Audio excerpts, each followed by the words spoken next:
Hey guys, it's MC Fixit here. We have a 2014 Frontier, very similar to the Titan. This is in the range of years from 2004 to 2015.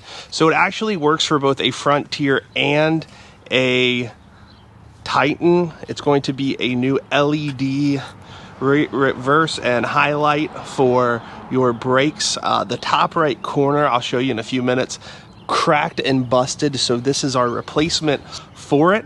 And so we're going to go ahead and show you all the tools, all the supplies, and show you that it works. It's going to be really sweet looking, so stay tuned for all of that.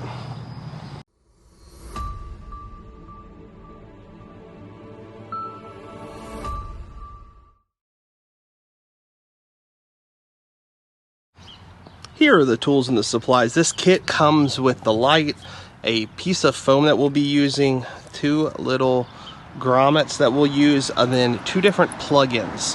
One is for the Titan and one is for the Frontier. And so the biggest difference is if you have a green wire in yours, you're going to use the one with the green. If you have the one with the white wire, you're going to use the white wire.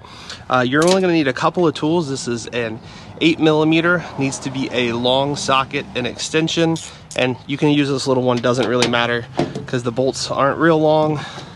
Then a flathead or some kind of trim puller, and those are all the tools and the supplies we need for this.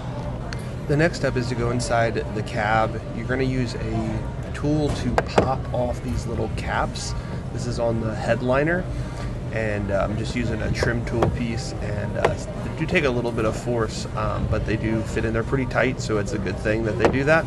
Pop both of those off. You're going to grab a 10mm with about a 3-inch extension on it, and you're going to look for the two screws, and they'll have nuts on them, so be very careful as you unscrew these that you don't lose the nuts. And make sure to put them in a place that you can get them to tighten back down the light housing afterwards. You can see this is where it got cracked. We think a rock came up and smashed it. You can see it down in there, and actually water and other debris can get down in there, so it is a good thing to go ahead and get this removed. So we're going to go ahead and begin to remove it by just pulling up just like that. So we're going after this little tab right here. You need to push it. So I'm just using that flathead.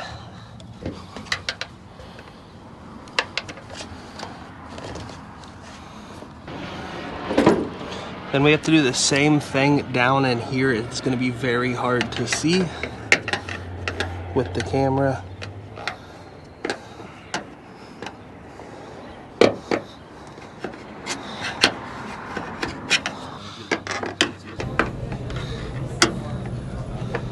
So once you kind of push that little bracket down, you can go ahead and start pulling on the cable, and it will pop the rest of the way out, so you have the ability to disconnect it. So right here is your connector. It is very hard to get to, but we will need to get that out and switch it out. And it is the one with the green wire is what we're going to need. So you're going to have to rotate your wire around to get it to be on that side. Get that long flathead out.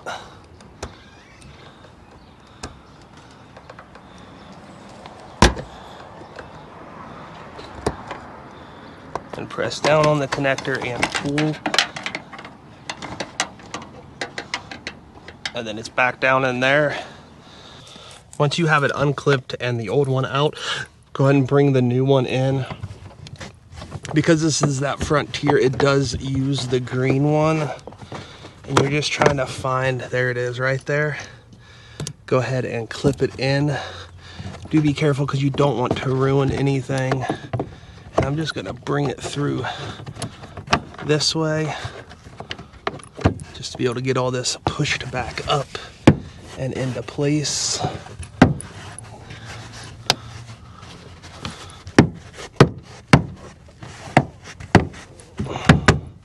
Perfect. And then we'll just try to stick this outside the best that we can.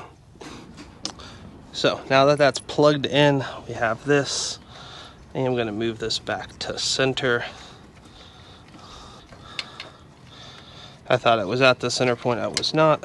So there we go, we are good for that. So whoever sent this kit, they totally messed up and put male connectors on both sides, and that does not really work too well for what our application is. And so we're gonna get rid of that. And so you are gonna need additional tool, such as a wire cutter and stripper. So we're just gonna cut all those off. Not very smart, whoever decided to do that, but you know, that's life.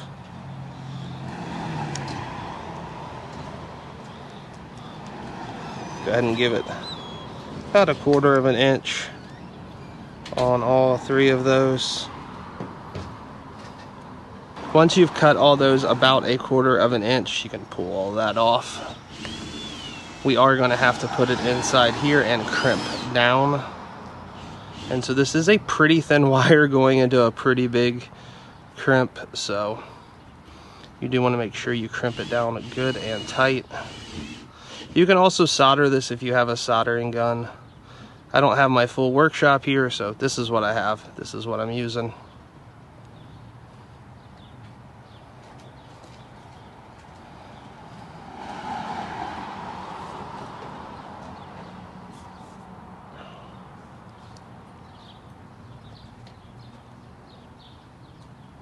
So I'm going to bring it up to the crimp on the lowest setting that I have on this and just start crimping it down.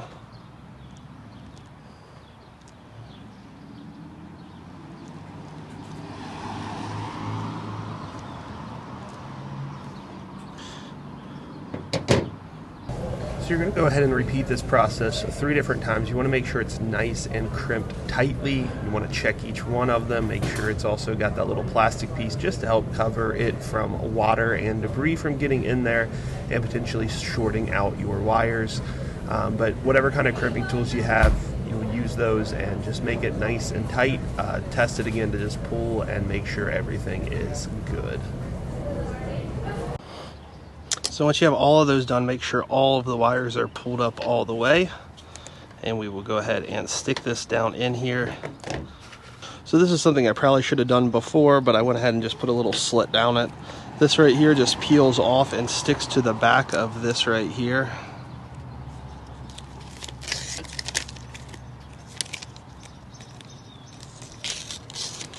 This is just a little seal for it.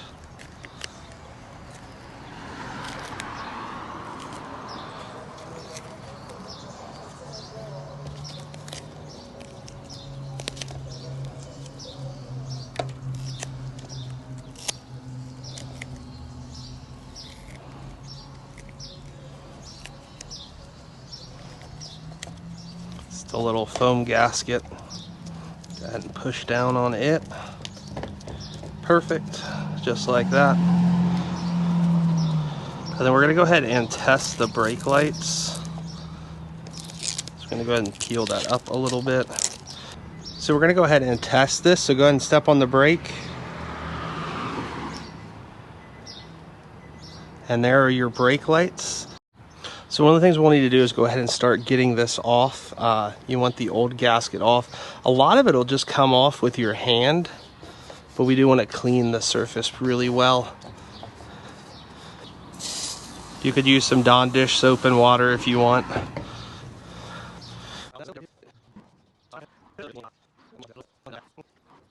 And that right there looks really good and clean. That'll allow it to have a really good surface to stick down on and bond well with. The next step is to get that little baggie, and these things are really small, so be careful not to lose them. These are just a little bit of a seal for around the screw, and you're gonna go ahead, pull those off and put that down on there, kind of like a grommet, I guess. It just helps keep water out, which is what we want. One on each side of that.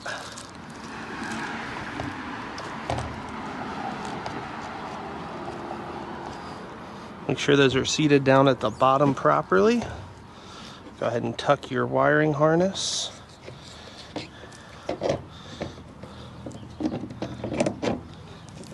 and go ahead and push that down into place like that. We do still need to go down and screw both of those down tight. So let's go do that now. So you have that long 10mm, and you really don't want to drop the screw out. So take your time, line it up the best you can. It's all plastic, so you don't want to over tighten it, but it does need to be snug. Because if you over tighten it, you can break it. Gonna move to the other side of the vehicle for the other one, but it is the exact same process.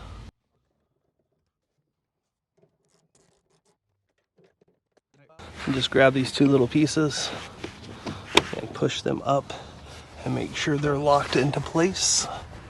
That one's good. That one's good. Sometimes these do move out a little bit, so make sure those are pushed up all the way as well.